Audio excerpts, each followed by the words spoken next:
오늘 우리에게 주시는 하나님의 말씀 같이 한번 보겠습니다. 고린도전서 4장 6절에서 16절까지의 말씀입니다. 고린도전서 4장 6절로 16절까지 우리 함께 교독합니다. 고린도전서 4장 6절에서 16절입니다. 형제들아, 내가 너희를 위하여 이 일에 나와 아볼로를 들어서 본을 보였으니 이는 너희로 하여금 기록된 말씀 밖으로 넘어가지 말라 한 것을 우리에게서 배워 서로 대적하여 교만한 마음을 가지지 말게 하려 함이라. 누가 너를 남달리 하여야 이게 이런 것 중에 같지 아니한 것이 무엇이며 네가 받았은지들 어찌하여 같이 아니하고 같이 자라느냐. 너희가 이미 배부르며 이미 풍성하며 우리 없이도 왕이 되었도다. 우리가 너희와 함께 왕노릇하기 위하여 참으로 너희가 왕이 되기를 원하노라. 내가 생각하기에 하나님께서 우리를 죽이기로 작정된 자같이 끄트머리에 두셨으니 우리는 세계에 곧 천사와 사람에게 무경거리나 되었노라. 우리는 그리스도 때문에 어리석으나 너희는 그리스도 안에서 지혜롭고 우리는 약하나 너희는 강하고 너희는 존귀하나 우리는 비천하여 바로 시간까지 우리가 죽이고 엉망하며 벌고 내지며 정충하고 또 수고하여 친히 손으로 일을 하며 모욕을 당한 즉 축복하고 박해를 받은 즉 참고 이방인에게 고난하니 우리가 지금까지 세상의 어려움과 너희의 찌꺼기같이 되었다. 내가 너희를 부끄럽게 하려고 이것을 쓰는 것이 아니라 오직 너희를 내 사랑하는 자녀같이 권하려 하는 것이라. 그리스도 안에서 마치 스님이 있으며 아버지는 마치 그리스도 예수 안에서 내가 복음으로써 너희를 낳았으라. 다 함께 그러므로 내가 너희에게 권하노니 너희는 나를 본받는 자가 되라. 아멘. 오퍼레이션 월드라고 하는 세계 선교를 위한 기도 책자가 있습니다. 온 세계의 당면한 상황들을 그 각 나라마다 구체적인 기도 제목들을 언급하면서 1년 내내 매일 전 세계의 나라와 또 선교사님들과 선교지를 위해 기도할 수 있도록 편집되어서 몇 년에 한 번씩 발행이 되는 아주 두꺼운 책입니다. 그 오퍼레이션 월드에서 이번에 코로나 대유행의 상황에 직면하여 각 선교단체와 그리고 지역의 교회가 어떻게 이것을 대응하고 대처해 나가야 될 것인가, 한 80가지 정도 포인트를 정리해서 배포한 내용을 최근에 우리 장훈태 선교사님으로부터 전달을 받았습니다. 제가 아직 끝까지 다 읽지는 못했습니다만 앞부분에 몇 달러만 봐도 굉장히 마음에 깊이 울림이 있었습니다. 세 번째 포인트인가요? 문장이 이렇게 되어 있습니다. 앞으로 온 세계가 다시는 정상으로 되돌아갈 수 없다. 앞으로 온 세계가 다시는 정상으로 되돌아갈 수 없다. 단정적으로 선언하는 문장입니다. 우리는 어서 빨리 이 사태가 진정이 되어 정상적인 상황으로 속히 돌아가기를 원하고 바라고 있는데 이 글에서는 온 세계가 다시는 정상으로 되돌아갈 수 없고 또 그래서도 안 된다 라고 이야기하고 있는 것입니다. 왜 그럴까요? 그동안 우리가 이제까지 살아온 삶이 과연 정상적인 삶이었느냐 이렇게 묻고 있는 것입니다. 그것이 정말로 성경적이었고 하나님이 원하시고 기뻐하시는 그런 삶의 길을 우리가 걸어왔던 것인가, 그 비정상적인 삶의 모습을 정상이라고 그렇게 우기면서 억지로 쫓기듯 내달려왔던 우리들의 모습은 아니었는지, 이렇게 지금 어쩔 수 없이 멈춰서서 정지하게 되었을 때 무엇이 정말로 정상적인 인생의 길인가, 우리 믿음의 길인가를 철저히 성찰하고 돌아보는 그런 계기가 되어야 한다는 간절한 호소가 제 마음속에 깊이 부딪혀 왔습니다. 전도서 7장 14절에 이런 말씀이 있지요. 형통한 날에는 기뻐하고 곤고한 날에는 생각하라. 어려움이 없이 평탄할 때는 하나님 앞에 감사하며 기쁨을 누리나 고난과 역경의 날에는 생각해야 합니다. 생각한다는 것은 뒤돌아본다는 의미입니다. 정직하게 되짚어보며 철저히 성찰한다고 하는 뜻이지요. 하나님이 지금 모든 것을 멈춰놓으셨습니다. 그렇다면 거기에는 분명한 이유가 있는 것이지요. 그럴 수밖에 없는 어떤 깊으신 뜻이 있기에 이런 상황을 지금 우리에게 허락하고 계신 것이 아니겠습니까? 아무것도 하지 않고 멈춰 있다는 것은 참 괴롭고 고통스러운 일입니다. 우리가 바쁜 것보다 멈춰서 있는 것이 사실은 훨씬 더 어려운 일이죠. 우리 교회도 지난 5년 동안 늘 말씀 앞에 서십시다. 하나님 앞에 서십시다. 항상 이야기를 해왔습니다. 그러나 숨가쁜 일상 속에서 말씀 앞에 선다는 것, 잠시 잠깐이라도 멈추고 하나님 앞에 정지한다고 하는 것이 얼마나 어려운 일입니까? 그래서 어쩌면 주님이 이렇게 억지로 우리를 멈춰서도록 하신 것은 아닌지, 이 기회에 우리가 주님 음성에 귀를 기울이며 이렇게 해서라도 우리를 말씀 앞으로 하나님께 더 가까이 오라고 부르시는 그 주님께 나아가는, 더 깊이 주님께 나아가 주님과 가깝고 친밀하여지는 계기가 될 수 있는 그런 이번 기회가 되기를 기도합니다. 여러분, 수요일이나 금요일이나 할 수 있다면 새벽에라도 여러분 예배 시간에 나오셔서 말씀에 더 귀를 기울이십시다. 주중의 예배는 우리가 지금보다 더 거리두기를 할 수 있기 때문에 주일 이 시간보다도 더 안심하고 우리가 예배하며 말씀을 듣고 기도할 수 있습니다. 또 여러분의 일상 속에서 개인적으로 큐티에 더욱 열심을 내시기를 간곡히 당부드립니다. 매일 말씀 묵상하는 일이 아직도 습관이 되지 못하고 있다면 여러분 이 상황에서 텔레비전과 스마트폰과 함께 더 많은 시간을 보내시기보다 말씀을 읽고 묵상하고 큐티하는 것이 여러분들의 생활이 되고 정상적인 삶의 패턴이 될 수 있도록 이 기회에 우리가 연습하고 훈련해야만 할 것입니다. 또 하나 드리는 부탁이 있습니다. 우리 책을 좀 읽으십시다. 제가 매달 한 번씩 주보에 이 책을 소개해 드리려고 합니다. 이제까지는 좋은 책이겠거니 읽으면 좋고 못 읽어도 할 수 없고 그런 마음이셨겠지만 여러분 이번부터는 그렇지 않습니다. 우리 하늘비전 성도라면 이 책을 다 읽으셔야 돼요. 지금 성경 공부도 못하고요. 모일 수가 없지 않습니까? 그래서 소그룹으로 모이는 모임이 지금 2학기에도 어떻게 될지 지금 알 수 없습니다. 우리가 책이라도 같이 읽으십시다. 예, 교회 서가에 제가 비치를 해둘게요. 돌려가면서 읽으시고 기다리는 게 좀 너무 길다 그러면 사십시오, 책을. 예, 요즘 책값이 비싸가지고요. 저도 꼭 사야 되는 책이 있을 때는 중고 온라인을 이용합니다. 중고 온라인을 이용하면 멀쩡하고 깨끗한 새 책인데 새 책과 별 차이가 없어요. 그런데 배송비를 포함해도 반값도 안 되는 반값 정도의 가격이면 구입할 때가 참 많이 있습니다. 여러분 원하시면 제가 도와드리겠습니다. 커피 한두 잔 값이면 그것만 아껴도 좋은 책을 한 권 사서 우리가 읽을 수 있습니다. 여러분 우리의 마음이 지금 굉장히 불안하고 두렵고 그래서 집중하기가 어려워요. 그렇죠? 괜히 더 자꾸 뉴스 들여다보게 되고 봐야 맨날 똑같은 글내용입니다. 그렇죠? 그걸 우리 좀 내려놓고요. 하나님께 맡기고 우리 내면의 성장과 성숙을 위해 이 기회를 적극 활용하지 않으면 안 되겠다는 그런 마음이 제 마음속에 듭니다. 최근에 저에게 울림을 준 시가 하나 있습니다. 백무산 시인의 정지의 힘이라고 하는 시입니다. 기차를 세우는 힘, 그 힘으로 기차는 달린다.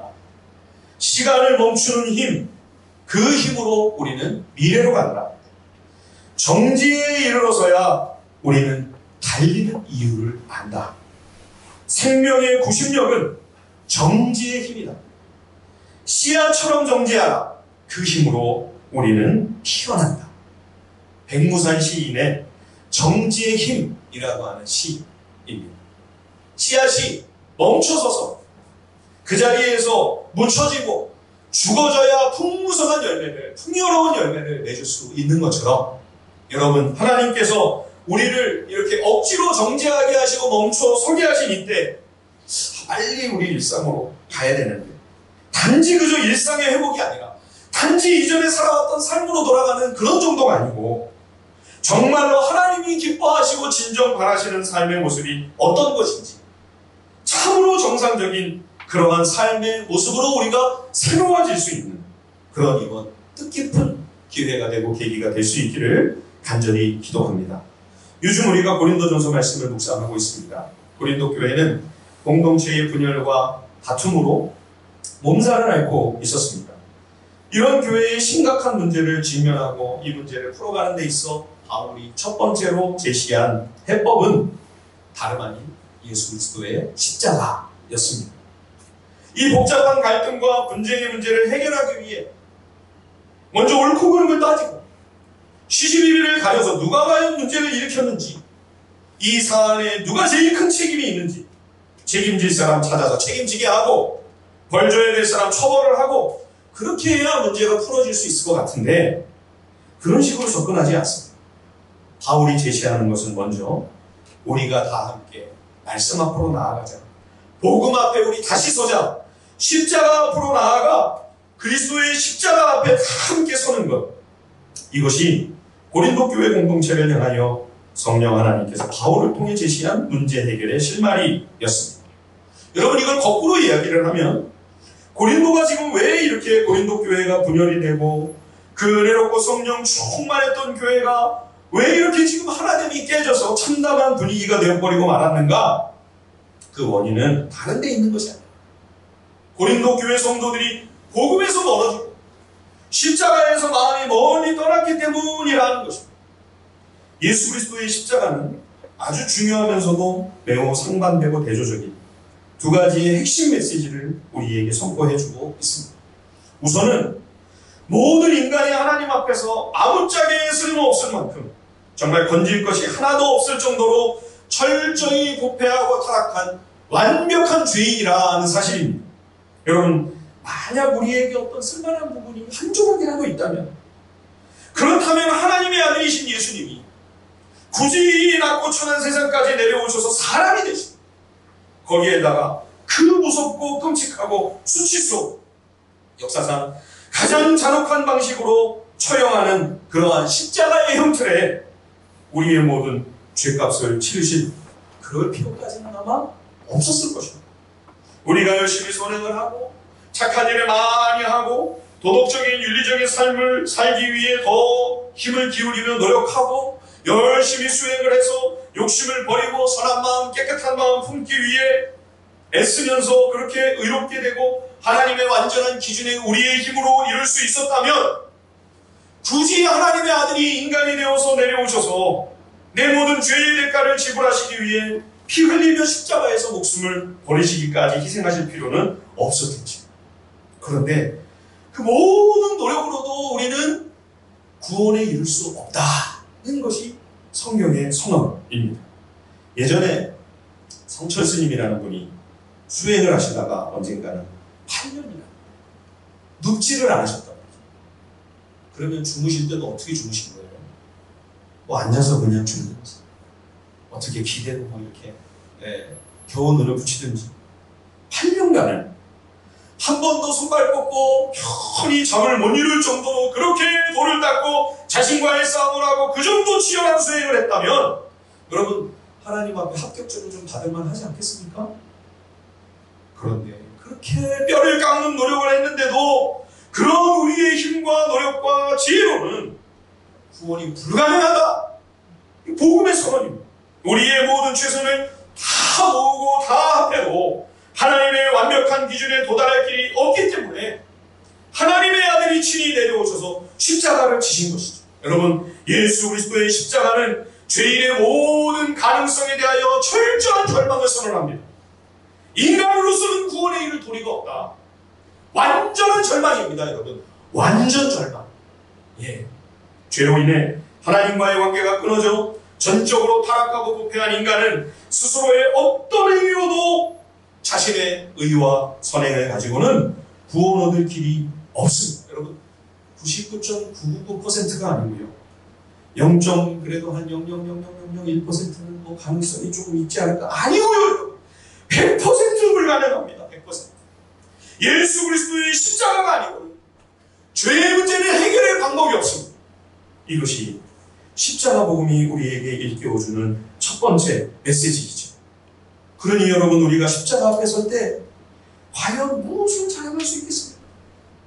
건질만한 것이 아무것도 없고 쓸만한 것이 눈꽃만큼도 없어서 예수님이 십자가에 죽으셔야만 죄의 문제가 해결되고, 그래야 내 죄가 용서되고, 그래야 나를 건지실 수 있고, 그래야 내가 구원받을 수 있는, 내가 바로 그런 존재라면 여러분, 나에게서 무엇을 내세우고 뭘 가지고 거들먹거리고 무엇을 오만방자하게 자랑을 우리가 늘어놓을 수 있단 말입니다.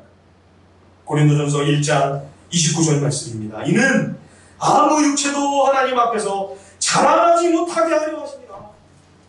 고린도전서 1장 31절에도 자랑하는 자는 주 안에서 자랑하라. 주 안에서 자랑하라는 것은 주님밖에는 자랑할 게 없다는 거죠.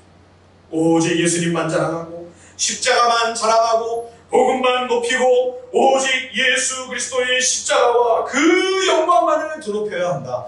가치 있는 것은, 자랑할 만한 것은 오직 그것뿐이다. 그 이유가 또 하나가 있습니다. 그것은 그렇게 완전히 타락하고 철저히 죄로 말미암아 썩어 문드러져서 건질 것이 하나도 없는 그런 우리 주인의 절망적인 상황이라면 그럼 그냥 버리면 되는 거다. 버리면 간단하죠. 폐기 처분해야 그게 답이죠. 아주 쉽지 않습니까? 버리는. 요즘 날씨가 너무 더워져서 폐기물 봉투를 빨리빨리 안 버리면 금세 냄새가 나고 벌레가 생기고, 그래서 속히 버려요. 어떻게 이렇게 잘하느냐고요? 제가 단번이거든요. 빨리 안 버리면 난리가 납니다. 그런데 여러분, 그 더럽고 지저분한 폐기물 봉투를, 재활용 봉투를, 쓰레기가 가득한데 그걸 끌어안고 아깝다, 너무 아쉽다, 이거 버리기는 너무 아까운데 이거를 끌어안고 그 냄새나는 것을 이거를 못 버리겠다고 그러고 있다면 여러분, 병원에 가셔야 되겠죠? 예, 빨리 가셔야죠, 빨리. 그런데 사랑하는 성도 여러분, 우리 하나님 아버지께서 아무짝에 쓸모없고 완전하신 하나님께 아무 소용도 없는 우리를 버리지 않으시겠다. 끌어안으십니다. 폐기해버리면 끝날 골치 아픈 죄인인데 포기하지 않으시고 계속 안고 하겠다.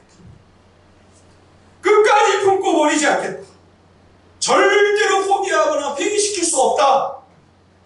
못난 죄인인 나와 영원히 함께 하시겠다고 작정하신 것이죠. 여러분, 성경은 다 그 얘기입니다. 성경의 이스라엘 역사는 바로 우리에게 그 한 가지 메시지를 주는 겁니다. 이 못되고 악한 이스라엘 버리면 됩니다. 그냥 포기하고 괜히 처분해버리면 됩니다. 하나님의 심판이 오래 걸립니까 여러분? 한순간이면 나와 멸망하는 건 어려운 일 아닙니다. 가장 쉬운 방법입니다. 그런데도 하나님 이스라엘을 버리지 않으십니다. 그 약속을 끝까지 지키시고 그 언약을 끝까지 이행하시며 그 이스라엘과 영원히 함께 하시고, 이스라엘은 내 백성이 되고 나는 저들의 하나님이 되리라. 여러분, 그 이스라엘이 누구입니까? 바로 우리들입니다. 우리 교회입니다. 내가 바로 그 이스라엘입니다. 그래서 하나님이 그 소중한 아들을 보내셨습니다. 그분이 우리를 위해 죽으시고 나를 위해 십자가를 지시는 놀라운, 도저히 있을 수도 없고 이해가 안 되는 그런 사건이 벌어지게 된 것이죠.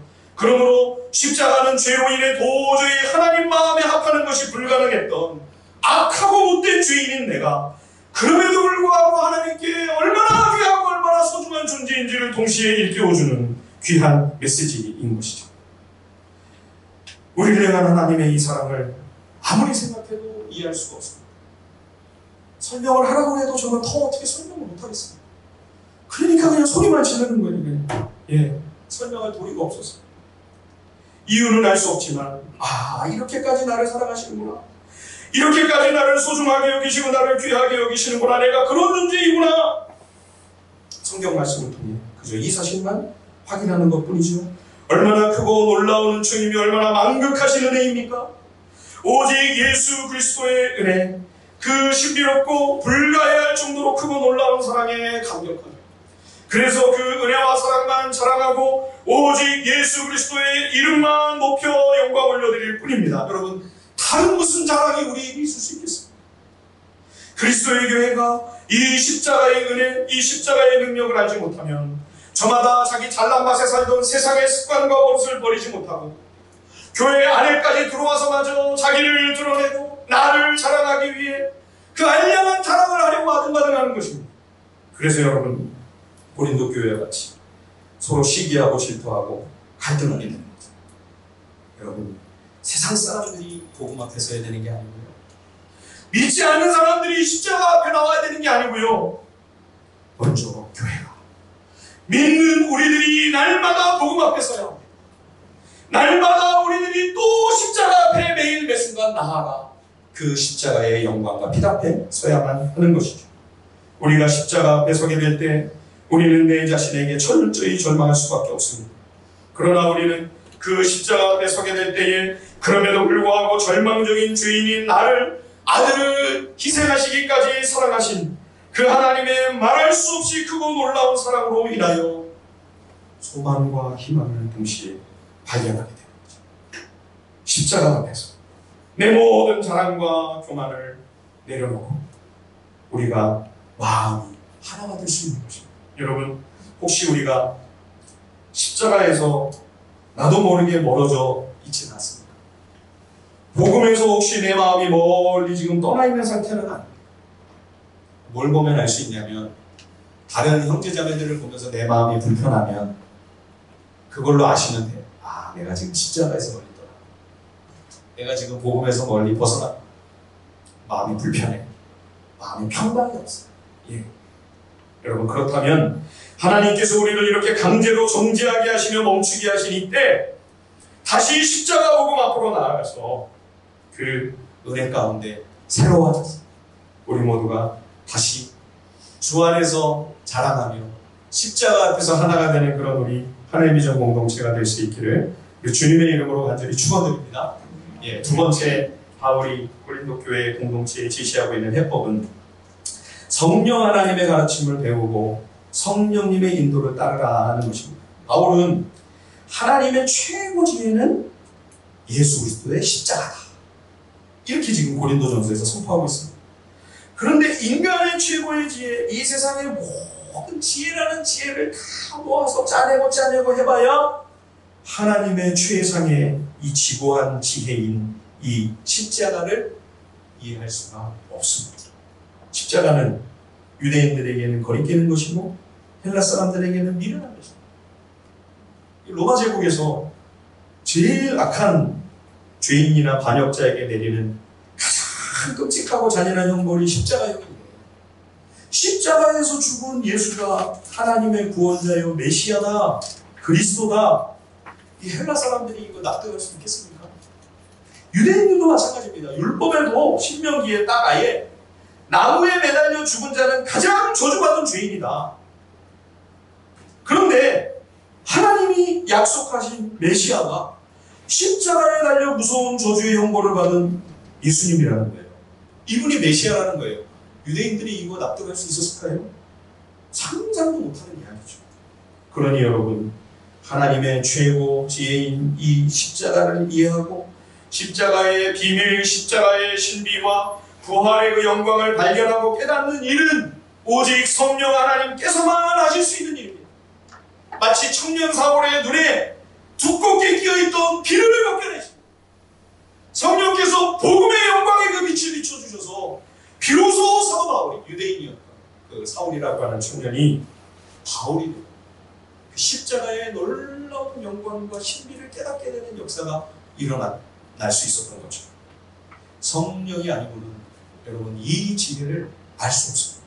자, 우리 고린도전서 2장 한번 가볼까요? 고린도전서, 이번에 저는 고린도전서 2장을 묵상하면서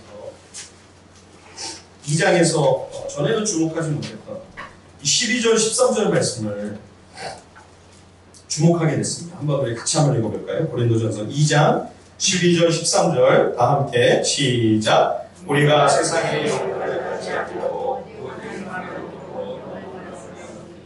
이는 우리로 하여금 하나님께서 우리에게 은혜로 주신 것들을 알게 하려 하심이라. 우리가 이것을 말하거니와 사람의 지혜가 가르친 말로 아니하고 오직 성령께서 가르치신 것으로 하니 영적인 일은 영적인 것으로 분별하느니라. 그러니까 성령님이 가르쳐주시는 그 깨우침과 깨달음을 통해서만, 이 세상의 지혜가 아니라 예, 하나님의 최고의 지혜, 하나님의 최상의 최선의 지혜인 이 예수 그리스도의 십자가와 부활의 그 놀라운 영광을 경험하고 그 능력으로 그 십자가의 길을 걸어갈 수 있다 하는 것이죠. 여러분, 그런데 우리가 주로 성령님께 그동안 성령님을 열심히 찾으면서 성령님께 간구하고 매달리고 기도했던 제목들은 대체적으로 어떤 거였죠? 우리는 성령 그러면 성령의 은사, 능력, 예, 놀라운 어떤 이적과 기사, 강력한 파워, 권능. 네, 성령 그러면 우리는 그런 게 먼저 연상이 되죠. 그래서 우리가 성령님을 찾을 때도 여러분 성령님께 제일 많이 구하고 기도한 게 뭐예요? 방언 달라고 하셨죠, 방언. 네, 저도 그랬어요. 주시고 않는 거를 그렇게 달라고 그냥 떼굴떼굴 불러가면서 예, 방언 좀 제발 하게 해달라. 신유의 은사, 치유의 놀라운 능력, 매일 우리 그런 거 성령님께 구하지 않았습니까? 성령님의 그 능력을 빌어서 현실의 문제를 해결하고 내 욕망을 이루고자 우리가 그런 부분들을 성령님께 많이 기대하고 기도하고 했지요. 오늘 우리가 이따 오후에 살펴보겠지만 고린도전서 12장 13장을 보면 분명히 가장 좋은 은사는 사랑의 은사라고 했거든요. 사랑의 은사를 구하라 그랬잖아요. 분명히 아시죠 여러분? 예. 그런데 혹시 여러분 중에 사랑의 은사가 너무 목말라가지고 막 기도하고 금식하고 막 기도원에 올라가서 사랑의 은사를 제발 달라고 막 간구하고 매달리고 기도하신 분 혹시 계세요? 이제까지 그런 분을 제가 못 봤습니다. 사랑의 은사는 안 구하죠. 왜요? 그건 손해봐야 되니까. 예, 내가 죽어야 돼요. 져줘야 돼요. 내가 희생해야 되니까. 그렇죠? 그런 걸 아예 하지도 않아요. 그러니까 성령을 구해도 성령님이 정말 구하라고 하신 걸 안 구하고 엉뚱한 걸 구하는 거죠. 여러분, 우리가 이런 기도가 얼마나 많은지 몰라요. 예. 어떻게 하면 내가 더 힘을 가질 수 있을까? 내가 어떻게 하면 남들보다 더 능력이 많아질 수 있을까? 어떻게 하면 교회 안에서 좀 폼이 나고 다른 성도들보다 훨씬 더 멋진 모습으로 그렇게 나를 드러낼 수 있을까? 그런 방면에 우리가 성령을 구하고 은사를 구해도 거기에 관심이 있는 거죠. 거기에 마음이 많이 가 있었던 거죠. 그렇죠? 성령께서 사도 바울을 통하여 이 당시에 고린도 교회 성도들뿐만 아니라 오늘 우리들에게도 간절히 당부하고 계시는 바가 무엇입니까? 그것은 성령님께 하나님의 최상의 지혜, 최고 최선의 지혜인 이 십자가의 비밀, 이 십자가의 능력, 십자가의 지혜를 깨닫고 그 십자가의 길을 갈 수 있는 하나님의 사람이 되도록 말씀의 원저자이신 성령의 음성에 날마다 귀를 기울여라. 지금 그 얘기를 하고 계시는 겁니다. 우리가 그동안 이 일을 많이 하지 못했습니다. 그래서 우리에게 지혜가 부족합니다. 성경은 많이 하는데 지혜는 없어요. 어찌 이런 신비스러운 일이 있을 수 있나요? 우리에게 이 성령의 지혜가 없는 거예요. 이 땅의 지혜, 인간의 지혜, 사람의 지혜만 가득하고, 그래서 교회에서 일을 할 때도 이 세상의 지혜, 인간의 지혜를 가지고 주의 일을 하겠다고 막 덤벼드는 거예요. 우리에게 하나님의 지혜가 없어요. 하늘의 지혜, 그 신령한 영적 지혜가 너무너무 부족해요. 왜요? 성령님께 그걸 구하지 않았거든요. 여러분, 성령님은 우리가 은사를 구할 때만 필요한 분이 아닙니다. 우리가 능력을 구할 때만 성령님이 필요한 게 아닙니다. 여러분, 날마다 하나님의 말씀을 열 때마다 우리에게 성령의 능력이 필요합니다. 주님, 우리의 눈을 열어주셔서 비늘 같은 이 인간적인 지혜, 세상의 지혜를 다 벗겨버려 주시고 십자가의 비밀을 알게 하옵소서. 십자가의 능력, 십자가의 권능, 십자가의 그 지혜를 깨닫게 하옵소서. 이 말씀을 통해 그 은혜를 깊이 경험하게 하시고 그 길을 순종하며 걸어가는 주님의 길을 따라가는 주의 제자가 되게 해달라고. 예. 그래서 이 상황 속에서 더 말씀 앞에 간절히 나아가는 여러분들에게 성령께서 그런 신령한 지혜를 주시고 사랑의 은사로 풍성하게 부어주시기를 우리 주님의 이름으로 간절히 축원드립니다. 마지막으로요, 바울이 고린도 성도들에게 제시하고 있는 해법은 사도들을 본받으라. 사도들을 본받으라. 예, 고린도전서 4장 6절 말씀. 한번 보시죠. 4장 6절. 제가 한번 읽어볼게요. 예, 고린도전서 4장 6절입니다. 형제들아, 내가 너희를 위하여 이 일에 나와 아볼로를 들어서 본을 보였습니다. 이는 너희로 하여금 기록한 말씀 밖으로 넘어가지 말라 한 것을 우리에게서 배워 서로 대적하여 교만한 마음을 가지지 말게 하려 함이라. 성도들은 지금 고린도 교회 안에서 뭐 바울파, 게바파, 아볼로파 하면서 막 서로 으르렁거리는데, 정작 아볼로와 바울은 주의 사랑 안에서 아름답게 동역하고 협력하면서 귀한 하나됨과 연합의 본을 교회 앞에 보여주었습니다. 뿐만 아니라 고린도 교회를 개척한 바울과 동역자들은 지금 바울이 고린도 교회에 이 편지를 써서 보내고 있는 상황, 그 당시에도 여전히 복음을 위해 애쓰고 있었습니다. 선교를 위하여 자기가 주장할 수 있는 당연하고 마땅한 권리까지 내려놓고 포기하면서까지 한 사람 한 생명 한 영혼을 구하기 위해 목숨 걸고 헌신하고 있었습니다. 자, 4장 9절 우리 같이 한번 읽어볼까요? 고린도전서 4장 9절입니다. 다 함께 시작. 내가 생각하건대 하나님이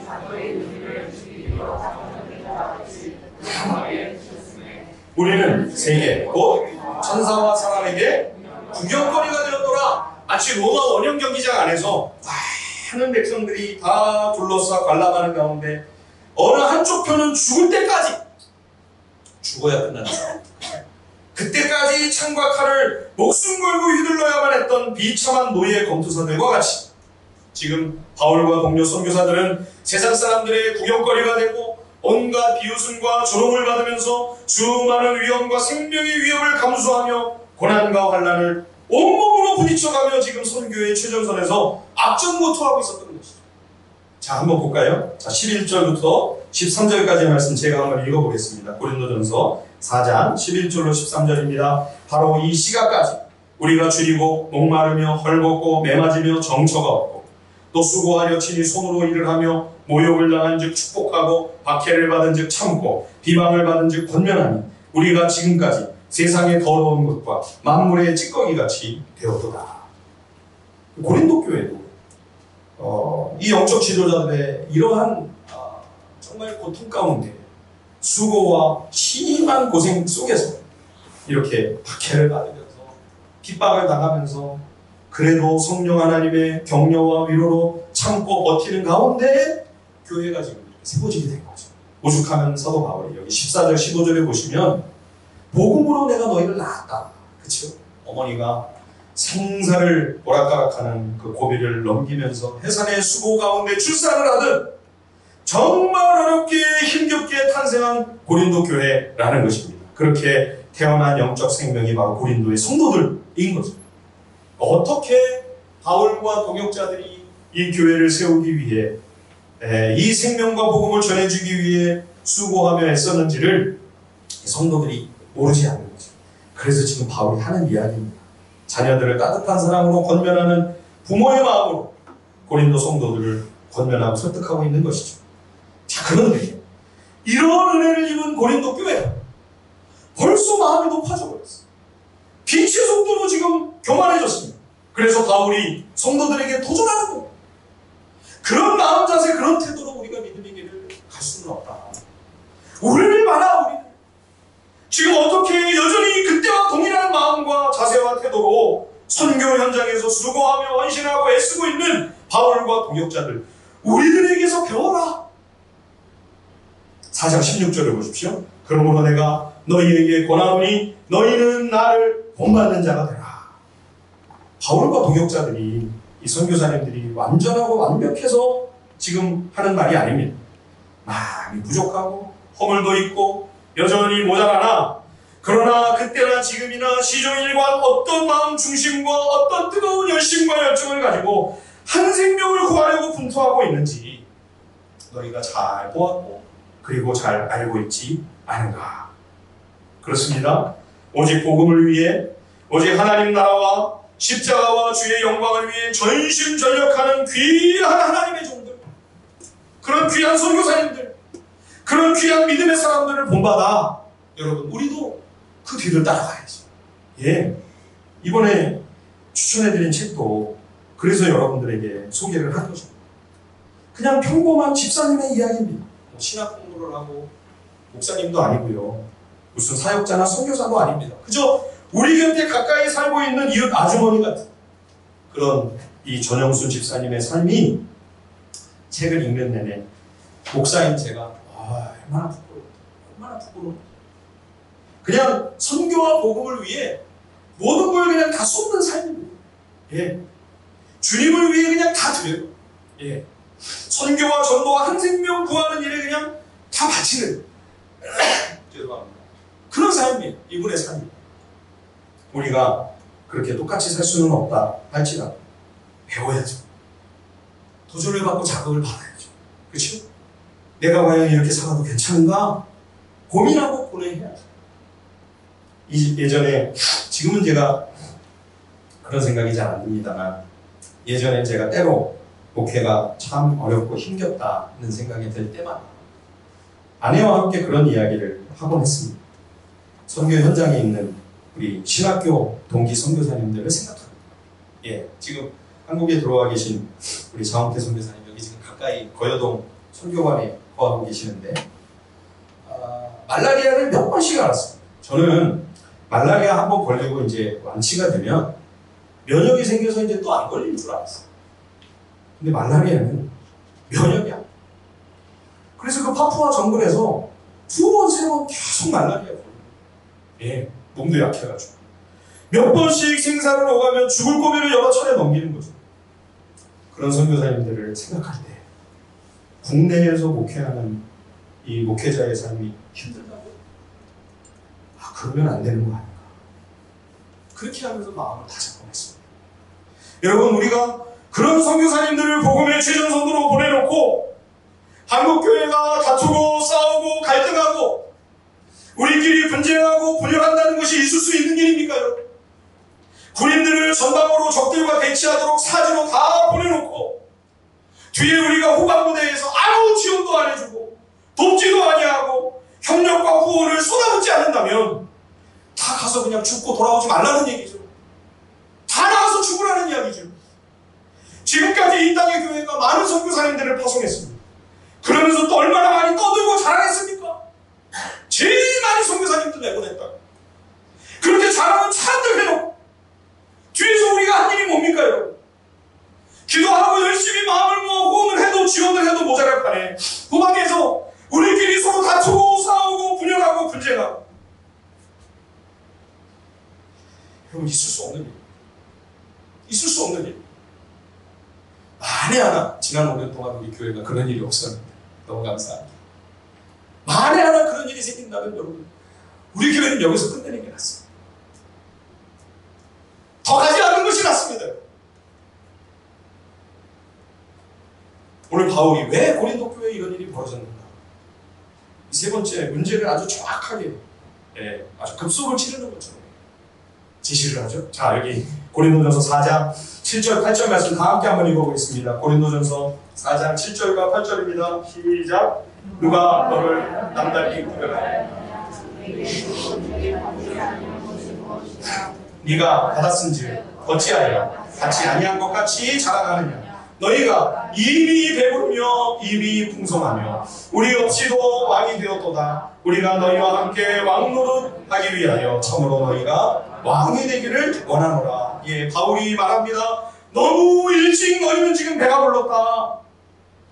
바울과 선교사들은 지금 아직도 목이 마른데 땅끝까지 지금 가야 돼서 여전히 영적으로 지금 굶주려 있고 한 사람 한 생명 한 영혼을 복음 전하기 위해 온갖 수고와 고생을 마다하지 아니하고 어떤 수모도 다 감내하면서 복음을 섬기고 있는데 고린도 성도들은 배가 불렀어. 배부른 응정을 하고 있어. 구름의 열정이 식어버렸어. 영혼 구원을 향한 간절한 열심과 열정이 없는 것. 이것은 여러분 교회가 죽는 길입니다. 한국교회의 분열과 분쟁이 그치지 않고 있는 이유는 배가 불렀기 때문입니다. 영혼 구원을 향한 간절한 열정과 열심이 어디 가버렸습니까? 이 마음을 우리가 다 놓치고 있는 거죠. 한 사람 한 생명 한 영혼을 건지고 구원하기 위한 이 거룩한 목마름과 거룩한 허기를 우리가 느끼지 못한다. 여러분, 영적으로 우리는 심각하게 병들어 있는 것입니다. 이것은 교회가 죽는 길입니다. 여러분, 선교는요, 선교지와 선교사님을 위한 일이 아니에요. 우리가 사는 길, 우리가 사는 길. 사도의 이 마음을 여러분 다시 회복하십시오. 하나님께서 모든 것을 정지시켜 놓으신, 멈추게 하신 지금 깊이 생각하십시오. 교회가 정상적인 길을 과연 걸어왔나? 그렇다면 하나님께서 이제 약 5년이 되어가는 이 시점에서 우리 교회는 과연 어떤 길로 어떤 방향으로 나아야 될 것입니다. 우리의 가정은 올바른 정상적인 길을, 하나님이 기뻐하시는 믿음의 길을 걸어왔는가? 내 인생은 과연 하나님이 정말 인정하실 만한 믿음의 길을 제대로 걸어온 것인가? 우리가 다시 말씀합니다. 다시 복음과 십자가 앞에 나아가 하나님께서 그저 우리를 예전의 일상이 아니라 다시 정말로 진정으로 하나님 앞에 정상적인 그러한 삶의 모습으로 우리를 새롭게 하시고 회복시켜 주시는 그런 은혜가 우리 가운데 임할 수 있게 되기를 주님의 이름으로 간곡히 축원드립니다.